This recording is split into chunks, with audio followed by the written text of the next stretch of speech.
ओम नमः शिवाय। हर हर महादेव। आप सुन रहे हैं पौराणिक अमृतवाणी द्वारा प्रसारित शिव महापुराण कथा। कथा को सुनने के लिए चैनल को लाइक शेयर एंड सब्सक्राइब करें। चलिए आगे की कथा प्रारंभ करते हैं। अथ पंचदशो अध्याय। देश काल पात्र और दान आदि का विचार। ऋषिगण बोले, समस्त पदार्थों के ज्ञाताओं में श्रेष्ठ हे सूत जी, अब आप क्रमशः देश काल आदि का वर्णन करें। सूत जी बोले, हे महर्षियों, देव यज्ञ आदि कर्मों में अपना शुद्ध ग्रह समान फल देने वाला होता है, अर्थात अपने घर में किए हुए देव यज्ञ आदि शास्त्रोक्त कर्म फल को सम मात्रा में देने वाले होते हैं। गौशाला का स्थान घर की अपेक्षा 10 गुना फल देता है। जलाशय का तट उससे भी 10 गुना महत्व रखता है, तथा जहाँ बेल, तुलसी एवं पीपल वृक्ष का मूल निकट हो, वह स्थान जलाशय से भी 10 गुना ज़्यादा फल देने वाला होता है।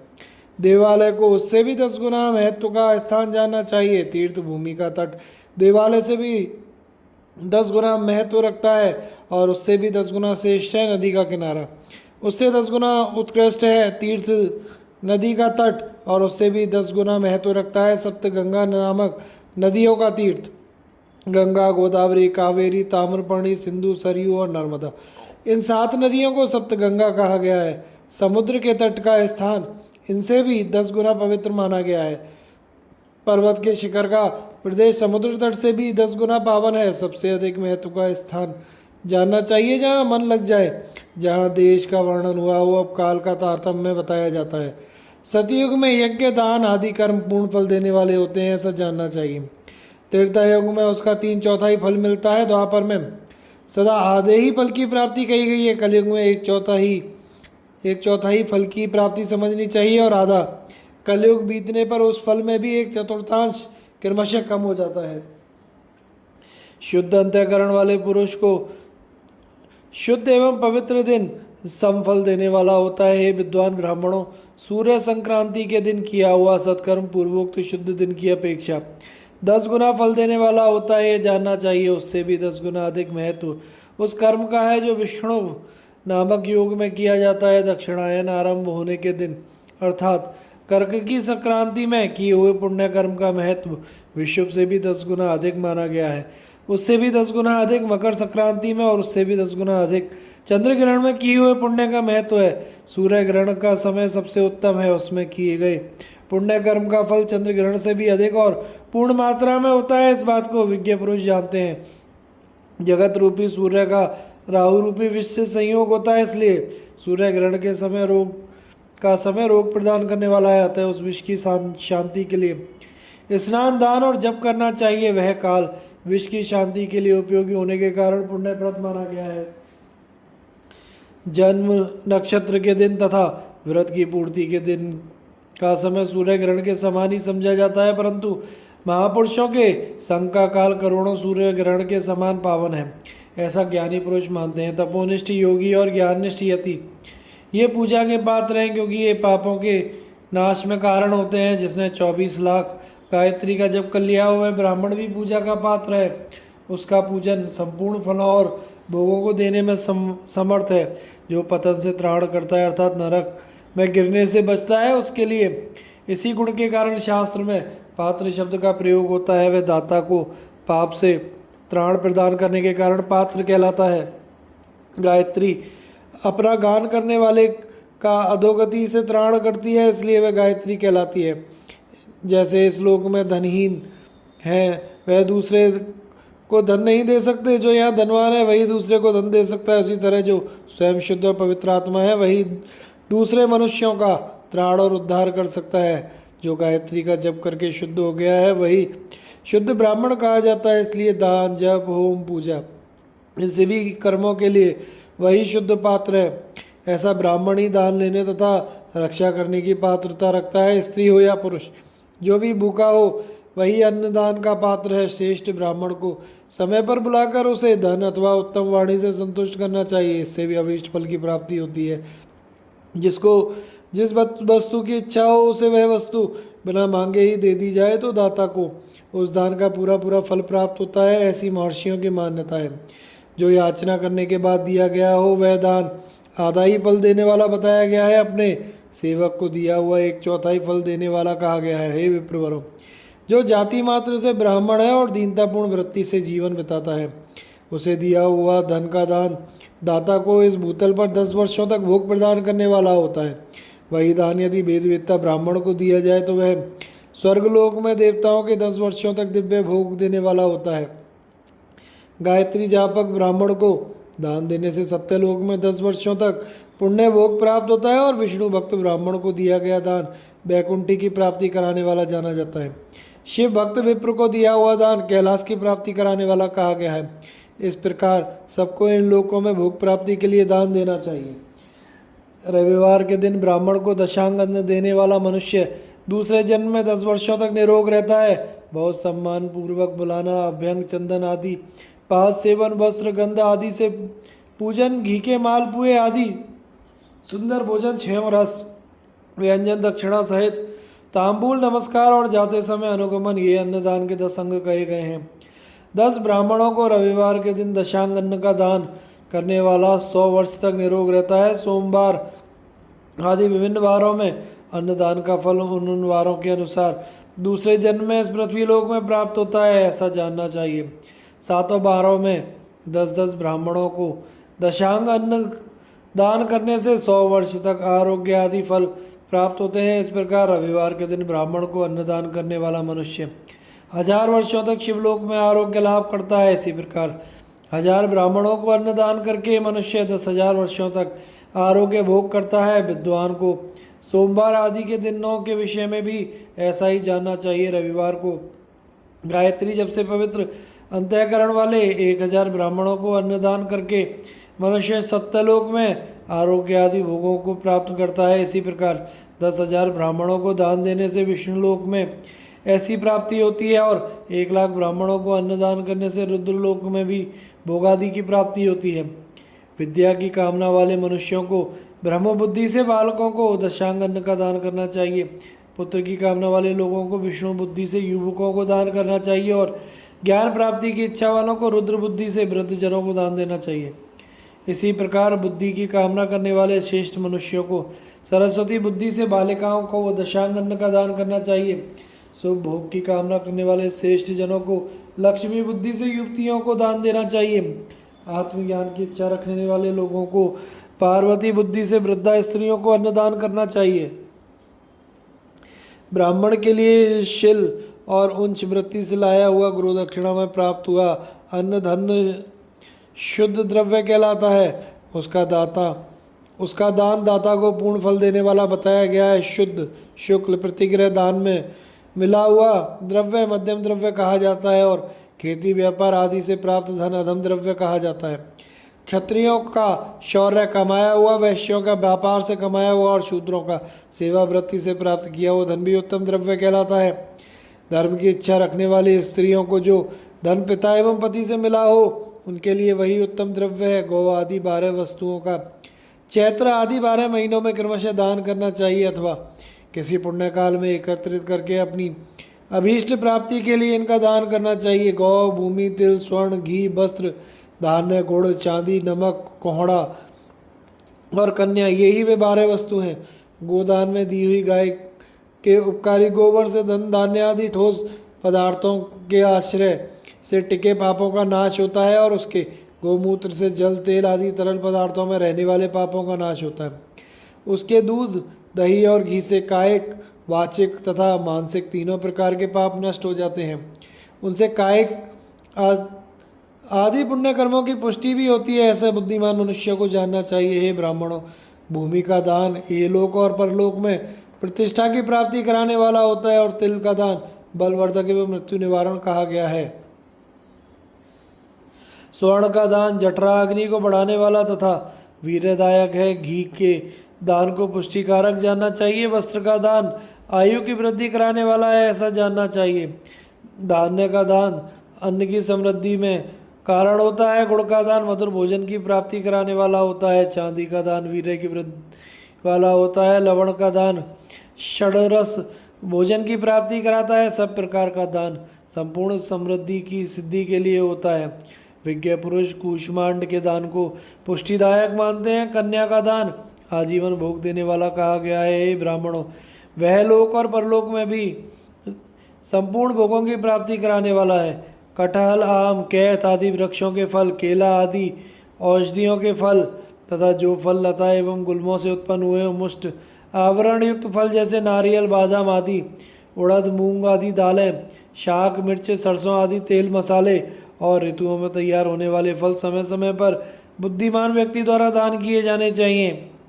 विद्वान पुरुष को चाहिए कि जिन वस्तुओं से श्रवण आदि इंद्रियों की तृप्ति होती हो उनका सदा दान करे। श्रोत्र आदि 10 इंद्रियों के जो शब्द आदि 10 विषय हैं उनका दान किया जाए तो वे भोगों की प्राप्ति कराते हैं तथा दिशा आदि इंद्रियों देवताओं को संतुष्ट करते हैं। वेद और शास्त्र को गुरुमुख से ग्रहण करके गुरु के उपदेश से अथवा स्वयं ही बोध प्राप्त करने के पश्चात जो बुद्धि का यह निश्चय होता है कि कर्मों का फल अवश्य मिलता है, इसी को उच्च कोटि की आस्तिकता कहते हैं। भाई, बंधु अथवा राजा के वैसे जो आस्तिकता बुद्धि या श्रद्धा होती है वह कनिष्ठ श्रेणी की आस्तिकता है जो सर्वथा दरिद्र है। जिसके पास सभी वस्तुओं का अभाव है वह वाणी अथवा कर्म शरीर द्वारा यजन करे।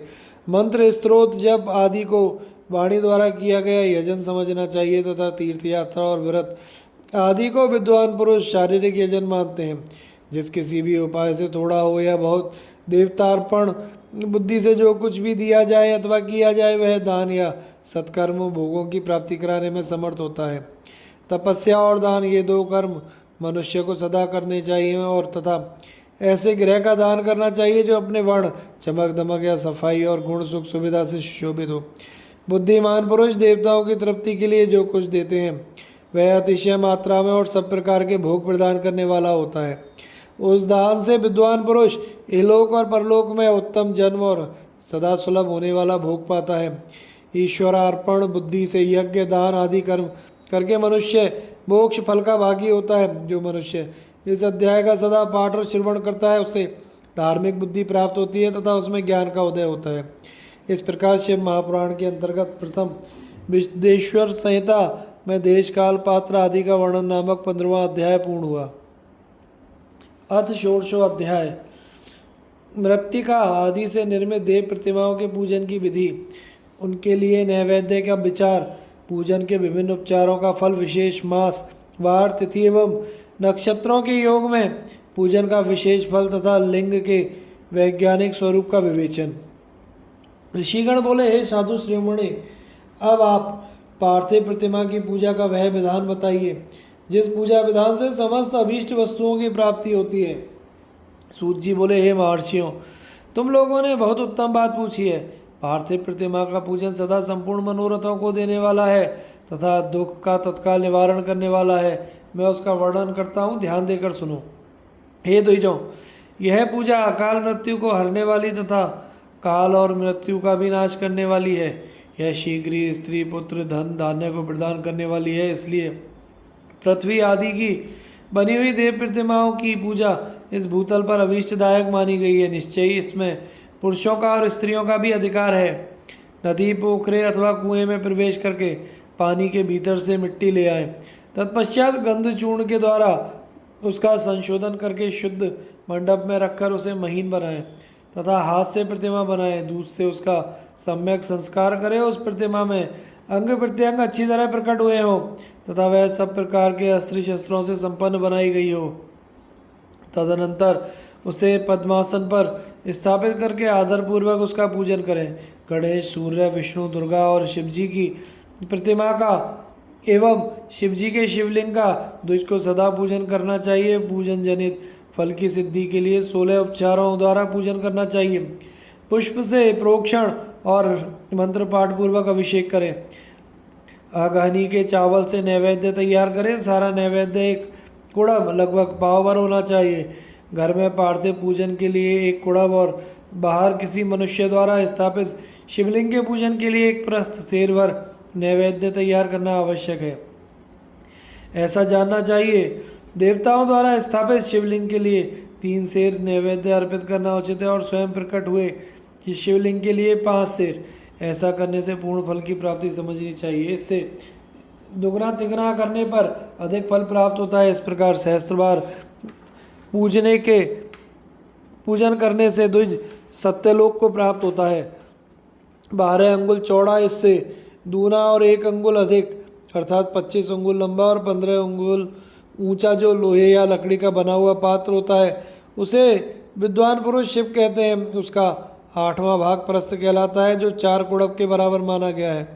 मनुष्य द्वारा स्थापित शिवलिंग के लिए 10 प्रस्थ, ऋषियों द्वारा स्थापित शिवलिंग के लिए 100 प्रस्थ और स्वयंभू शिवलिंग के लिए 1 सहस्त्र प्रस्थ नैवेद्य निवेदन किया जाए तथा जल, तेल आदि एवं गंध द्रव्यों की भी यथायोग्य मात्रा रखी जाए तो यह उन शिवलिंगों की महापूजा बताई गई है।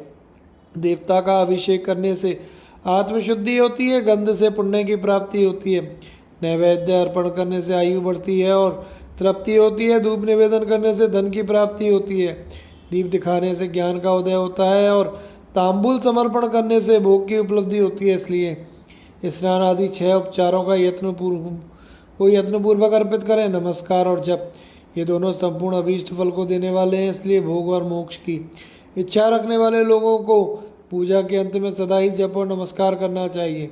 मनुष्य को चाहिए कि वह सदा पहले मन से पूजा करके फिर उन्होंने उपचारों से पूजा करे।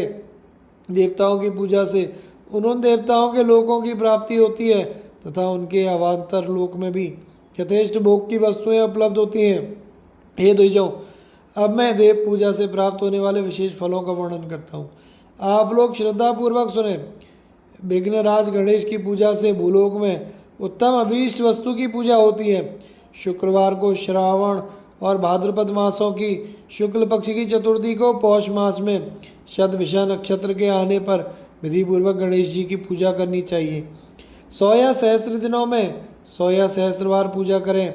देवता और अग्नि में श्रद्धा रखते हुए किए जाने वाली उनकी नित्य पूजन मनुष्यों को पुत्र एवं अविष्ट वस्तु प्रदान करती है। वह समस्त पापों का शमन तथा भिन्न भिन्न दुष्कर्मों का विनाश करने वाला है। विभिन्न बारों में की हुई शिव आदि की पूजा को आत्मशुद्धि प्रदान करने वाली समझना चाहिए। वार या दिन, तिथि, नक्षत्र और योगों का आधार है। वह समस्त कामनाओं को देने वाला है, उसमें वृद्धि या क्षय नहीं होता, इसलिए उसे पूर्ण ब्रह्म स्वरूप मानना चाहिए। सूर्योदय काल से लेके दूसरे सूर्योदय काल आने तक एक बार की स्थिति मानी जाती है जो ब्राह्मण आदि सभी वर्णों के कर्मों का आधार है। वेद तिथि के पूर्व भाग में की हुई देव पूजा मनुष्यों को पूर्ण भोग प्रदान करने वाली होती है। यदि मध्याह्न के बाद तिथि आरंभ होती हो तो रात्रि युक्त तिथि का पूर्व भाग पितरों के श्राद्ध आदि कर्म के लिए उत्तम बताया जाता है। ऐसी तिथि का परभाग ही दिन से युक्त होता है, अतः वही देव कर्म के लिए प्रशस्त माना गया है। यदि मध्याह्न काल तक तिथि रहे तो उदय व्यापनी तिथि को ही देव कार्य में ग्रहण करना चाहिए। इसी तरह शुभ तिथि एवं नक्षत्र आदि देव कार्य में ग्राह्य होते हैं। बार आदि का भली भांति विचार करके पूजा और जप करना चाहिए। वेदों में पूजा शब्द के अर्थ की इस प्रकार योजना कही गई है। पूज्यायते अनेन इति पूजा। यह पूजा शब्द की व्युत्पत्ति है। पू का अर्थ है भोग और फल की सिद्धि। वह जिस कर्म से संपन्न होती है उसका नाम पूजा है। मनोवांछित वस्तु तथा ज्ञान यही अभीष्ट वस्तु हैं। सकाम भाव वाले अभीष्ट भोग अपेक्षित होता है और निष्काम भाव वाले को अर्थ पारमार्थिक ज्ञान, ये दोनों ही पूजा शब्द के अर्थ हैं। इनकी योजना करने से ही पूजा शब्द की सार्थकता है। इस प्रकार लोक और वेद में पूजा शब्द का अर्थ विख्यात है।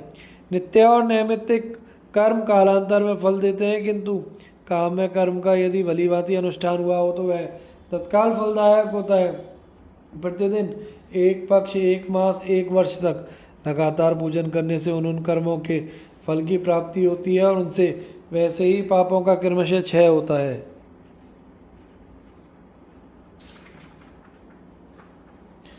प्रत्येक मास के कृष्ण पक्ष की चतुर्थी को की हुई महागणपति की पूजा एक पक्ष के पापों का नाश करने वाली और एक पक्ष तक उत्तम भोग रूपी फल देने वाली होती है। चैत्र मास में चतुर्थी को की हुई पूजा एक मास तक किए गए पूजन का फल देने वाली होती है। जब सूर्य सिंह राशि पर स्थित हो उस समय भाद्रपद मास की चतुर्थी को की हुई गणेश जी की पूजा को एक वर्ष तक मनोवांछित भोग प्रदान करने वाली मानना चाहिए। श्रावण मास के रविवार को हस्त नक्षत्र से युक्त सप्तमी तिथि को माघ शुक्ला सप्तमी को भगवान सूर्य का पूजन करना चाहिए। ज्येष्ठ तथा भाद्रपद मासों के बुधवार को श्रवण नक्षत्र से युक्त द्वादशी तिथि को केवल द्वादशी को भी किया गया भगवान विष्णु का पूजन अभीष्ट संपत्ति देने वाला माना गया है। श्रावण मास में की जाने वाली श्री हरि की पूजा अभीष्ट मनोरथ और आरोग्य प्रदान करने वाली होती है। अंगों एवं उपकरणों सहित पूर्वोक्त गौ आदि 12 वस्तुओं का दान करने से जिस फल की प्राप्ति होती है उसी को द्वादशी तिथि में आराधना द्वारा श्री विष्णु की तृप्ति करके मनुष्य प्राप्त कर लेता है। जो द्वादशी तिथि को भगवान विष्णु के 12 नामों द्वारा 12 ब्राह्मणों को षोडशोपचार पूजन करता है वही उनकी प्रसन्नता प्राप्त कर लेता है। इसी प्रकार संपूर्ण देवताओं के विभिन्न 12 नामों द्वारा 12 ब्राह्मणों को किया हुआ पूजन उन देवताओं को प्रसन्न करने वाला होता है। ऐश्वर्य की इच्छा रखने वाले पुरुष को कर्क की संक्रांति से युक्त श्रावण मास में नवमी तिथि को मृगशिरा नक्षत्र के योग में संपूर्ण मनोवांछित भोगों और फलों को देने वाली अंबिका का पूजन करना चाहिए। आश्विन मास के शुक्ल पक्ष की नवमी तिथि संपूर्ण अभीष्ट फलों को देने वाली है। उसी मास के कृष्ण पक्ष की चतुर्दशी को यदि रविवार पड़ा हो तो उस दिन का महत्व विशेष बढ़ जाता है। उसके साथ ही यदि आर्द्रा और महाआर्द्रा सूर्य संक्रांति से युक्त आर्द्रा का योग हो तो उक्त अवसरों पर की गई शिव पूजा का विशेष महत्व माना गया है।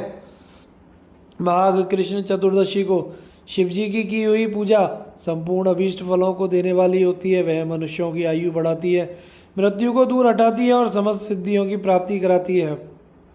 ज्येष्ठ मास में चतुर्दशी को यदि महार्दा का योग हो अथवा मार्गशीर्ष मास में किसी भी तिथि को यदि आर्द्रा नक्षत्र हो तो उस अवसर पर विभिन्न वस्तुओं की बनी हुई मूर्ति के रूप में शिव जी की जो 16 उपचारों से पूजा करता है उस पुण्य आत्मा के चरणों का दर्शन करना चाहिए।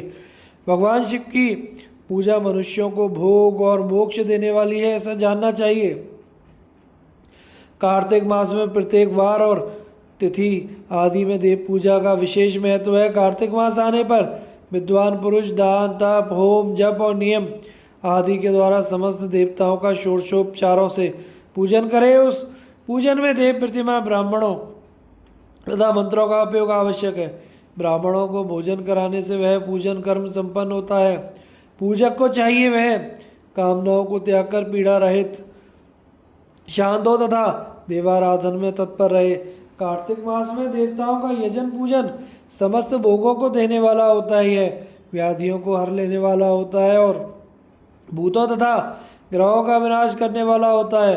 कार्तिक मास के रविवारों को भगवान सूर्य की पूजा करने और तेल तथा कपास का दान करने से मनुष्यों के कोढ़ आदि रोगों का नाश हो जाता है। हर्रे काली मिर्च वस्त्र तथा दूध आदि के दान से ब्राह्मणों की प्रतिष्ठा करने से क्षय रोग का नाश होता है। दीप और सरसों का दान करने से मिर्गी का रोग मिट जाता है। कृत्तिका नक्षत्र से युक्त सोमवारों को किया हुआ शिव जी का पूजन मनुष्यों के महान दारिद्र्य को मिटाने वाला और संपूर्ण संपत्तियों को देने वाला है। घर की आवश्यक सामग्रियों के साथ गृह और क्षेत्र आदि का दान करने से भी युक्त फलों की प्राप्ति होती है। कृत्तिका युक्त मंगलवारों को श्री स्कंद का पूजन करने से तथा दीपक एवं घंटा आदि दान देने से मनुष्यों को शीघ्र ही वाक सिद्धि प्राप्त हो जाती है। कृत्तिका युक्त बुधवारों को किया हुआ श्री विष्णु का यजन तथा दही भात का दान मनुष्यों को उत्तम संतान की प्राप्ति कराने वाला होता है।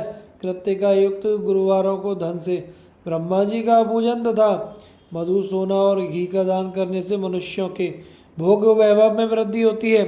कृत्तिका युक्त शुक्रवारों को गजानन गणेश जी की पूजा करने तथा गंध पुष्प एवं अन्न का दान देने से मानवों के सुख भोगने योग्य पदार्थों की वृद्धि होती है। उस दिन सोना चांदी आदि का दान करने से बंध्या को भी उत्तम पुत्र की प्राप्ति होती है। कृत्तिका युक्त शनिवारों को दिक्पालों की वंदना, दिग्गजों, नागों, सेतुपालों का पूजन और त्रिनेत्रधारी रुद्र तथा पापहारी विष्णु का पूजन ज्ञान की प्राप्ति कराने वाला है। ब्रह्मा धन्वंतरी एवं दोनों अश्विनी कुमारों का पूजन करने से रोग तथा अपमृत्यु का निवारण होता है और तात्कालिक व्याधियों की शांति हो जाती है। नमक, लोहा, तेल और उड़द आदि का, त्रिकटु, सौंठ, पीपल और गोल मिर्च, फल, गंध और जल आदि का तथा घृत आदि द्रव्य पदार्थों का और स्वर्ण, मोती, धान्य आदि ठोस वस्तुओं का दान देने से स्वर्गलोक की प्राप्ति होती है। इनमें से नमक आदि का मान कम से कम 1 प्रस्थ और स्वर्ण आदि का मान कम से कम 1 पल होना चाहिए। धनु की संक्रांति से युक्त पौष मास में उषय काल में शिव आदि समस्त देवताओं का पूजन क्रमशः समस्त सिद्धियों को प्राप्त कराने वाला होता है। इस पूजन में अगहनी से के चावल से तैयार किए गए भविष्य को नैवेद्य उत्तम बताया गया है। पौष मास में नाना प्रकार के अन्न का नैवेद्य विशेष महत्व रखता है। मार्गशीर्ष मास में केवल अन्न का दान करने वाला मनुष्य को संपूर्ण अभीष्ट फलों की प्राप्ति हो जाती है। मार्गशीर्ष मास में अन्न का दान करने वाले मनुष्य के सारे पाप नष्ट हो जाते हैं। वह अभीष्ट सिद्धि, आरोग्य, धर्म, वेद का सम्यक ज्ञान, उत्तम अनुष्ठान का फल, इहलोक और परलोक में महान भोग तथा अंत में सनातन योग तथा वेदांत ज्ञान की सिद्धि प्राप्त कर लेता है। जो भोग की इच्छा रखने वाला है वह मनुष्य मार्गशीर्ष आने पर कम से कम 3 दिन भी उषय काल में अवश्य देवताओं का पूजन करे और पौष मास को पूजन से खाली न जाने दे। उषय काल से लेकर संगम काल तक ही पौष मास में पूजन का विशेष महत्व बताया गया है। पौष मास में पूरे महीने भर जितेंद्रिय और निराहार रहकर द्विज प्रातः काल से मध्याह्न काल तक वेद माता गायत्री का जाप करे। तत्पश्चात रात को सोने के समय पंचाक्षर आदि मंत्रों का जप करे। ऐसा करने वाला ब्राह्मण ज्ञान पाकर शरीर छूटने के बाद मोक्ष प्राप्त कर लेता है। द्विजेतर नर नारियों को त्रिकाल स्नान और पंचाक्षर मंत्र के ही निरंतर जप से विशुद्ध ज्ञान प्राप्त हो जाता है। इष्ट मंत्रों का सदा जप करने से बड़े बड़े पापों का भी नाश हो जाता है।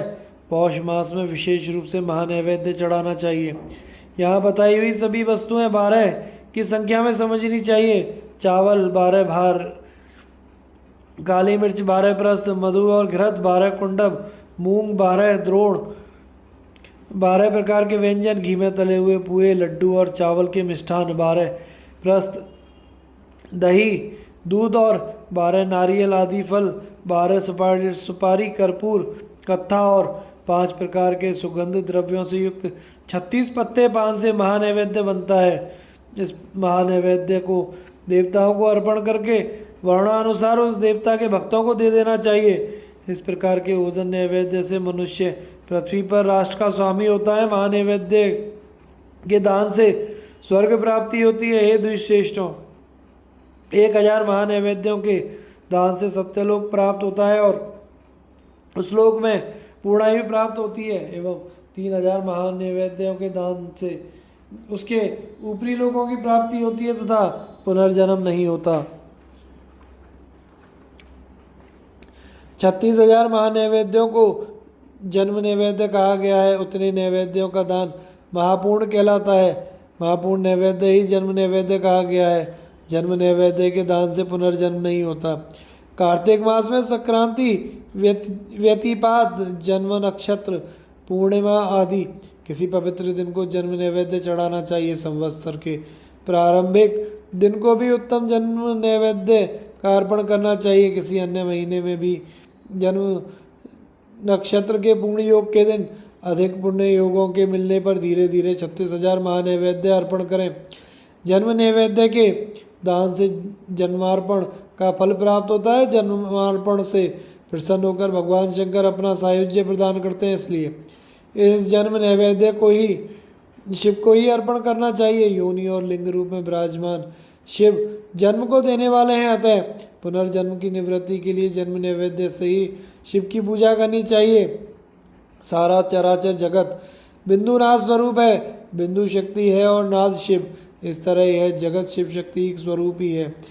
नाद बिंदु का और बिंदु इस जगत का आधार है। ये बिंदु और नाद, शक्ति और शिव संपूर्ण जगत के आधार रूप से स्थित हैं। बिंदु और नाद से युक्त सब कुछ शिव स्वरूप है, क्योंकि वही सबका आधार है। आधार में ही आधेय का समावेश अथवा लय होता है। यही सकलीकरण है। सकलीकरण की स्थिति से ही सृष्टि काल में जगत का प्रादुर्भाव होता है, इसमें संशय नहीं। शिवलिंग बिंदु नाद स्वरूप है, अतः उसे जगत का कारण बताया जाता है। बिंदु देवी और नाथ शिव, इन दोनों का संयुक्त रूप ही शिवलिंग कहलाता है। अतः जन्म के संकट से छुटकारा पाने के लिए शिवलिंग की पूजा करनी चाहिए। बिंदु रूपा देवी उमा माता है और नाथ स्वरूप भगवान शिव पिता। इन माता पिता के पूजित होने से परमानंद की प्राप्ति होती है। अतः परमानंद का लाभ लेने के लिए शिवलिंग का विशेष रूप से पूजन करें। वे देवी उमा जगत की माता है, भगवान शिव जगत के पिता। जो इनकी सेवा करता है उस पुत्र पर इन दोनों माता पिता की कृपा नित्य अधिकाधिक बढ़ती रहती है। वे पूजक पर कृपा करके उसे अपना आंतरिक ऐश्वर्य प्रदान करते हैं। हे मुनीश्वरों, आंतरिक आनंद की प्राप्ति के लिए शिवलिंग को माता पिता का स्वरूप मानकर उसकी पूजा करनी चाहिए। भर्ग शिव पुरुष रूप है और भर्गा शिवा अथवा शक्ति प्रकृति कहलाती है। अव्यक्त आंतरिक अधिष्ठान रूप गर्भ को पुरुष कहते हैं और सुव्यक्त आंतरिक अधिष्ठान भूत गर्भ को प्रकृति। पुरुष आदि गर्भ है, वह प्रकृति रूप से गर्भ से युक्त होने के कारण गर्भवान है, क्योंकि वही प्रकृति का जनक है। प्रकृति में जो पुरुष का संयोग होता है यही पुरुष से उसका प्रथम जन्म कहलाता है। अव्यक्त प्रकृति से महत्व आदि के क्रम से जो जगत का व्यक्त होना है यही उस प्रकृति का द्वितीय जन्म कहलाता है। जीव पुरुष से ही बार बार जन्म और मृत्यु को प्राप्त होता है। माया द्वारा अन्य रूप से प्रकट किया जाना ही उसका जन्म कहलाता है। जीव का शरीर जन्म काल से ही जीर्ण 6 भाव विकारों से युक्त होने लगता है, इसलिए उसे जीव की संज्ञा दी गई है। जो जन्म लेता है और विविध पाशों द्वारा बंधन में पड़ता है उसका नाम जीव है। जन्म और बंधन जीव शब्द का ही अर्थ है। अतः जन्म मृत्यु रूपी बंधन की निवृत्ति के लिए जन्म के अधिष्ठान भूत माता पिता पितृस्वरूप शिवलिंग का भलीभांति पूजन करना चाहिए। शब्द आदि पंच तन मात्राओं तथा पंचेंद्रियों से विषय ग्रहण करने से भ अर्थात वृद्धि को गच्छति अर्थात प्राप्त होता है। इसलिए भग शब्द का अर्थ प्रकृति है। भोग ही भग का मुख्य शब्दार्थ है। मुख्य भग प्रकृति है और भगवान शिव कहे जाते हैं। भगवान ही भोग प्रदान करते हैं, दूसरा कोई नहीं दे सकता। भग प्रकृति का स्वामी भगवान ही विद्वानों द्वारा भर्ग कहा जाता है।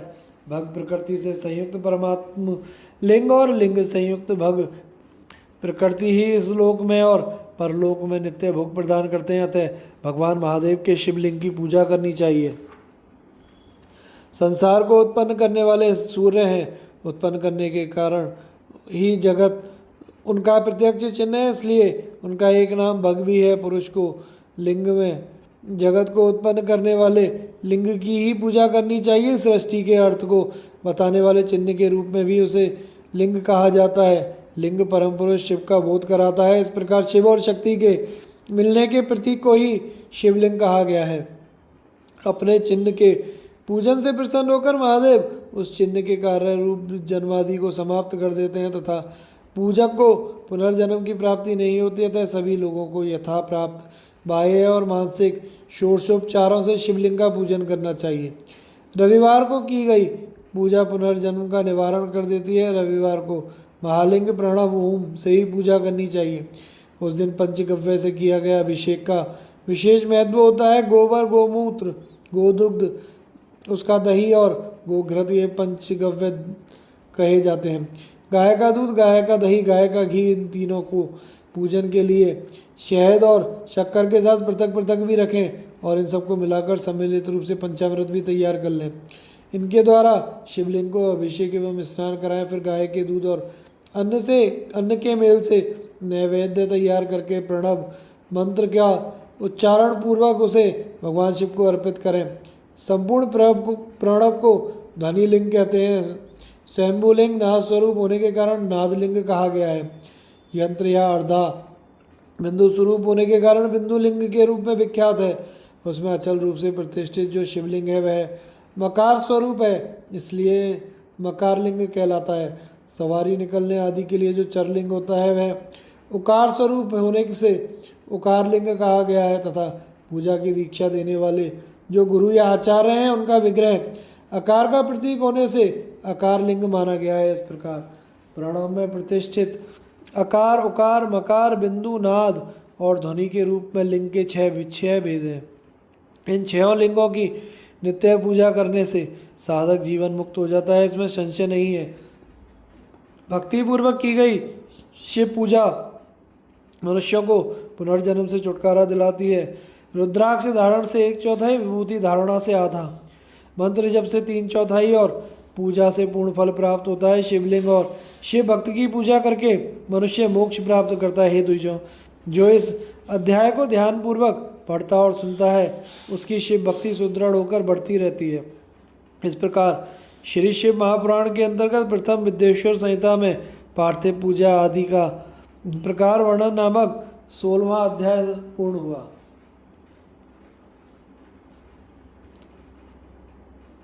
दोस्तों, आगे की कथा का प्रसारण हम अगले भाग में करेंगे।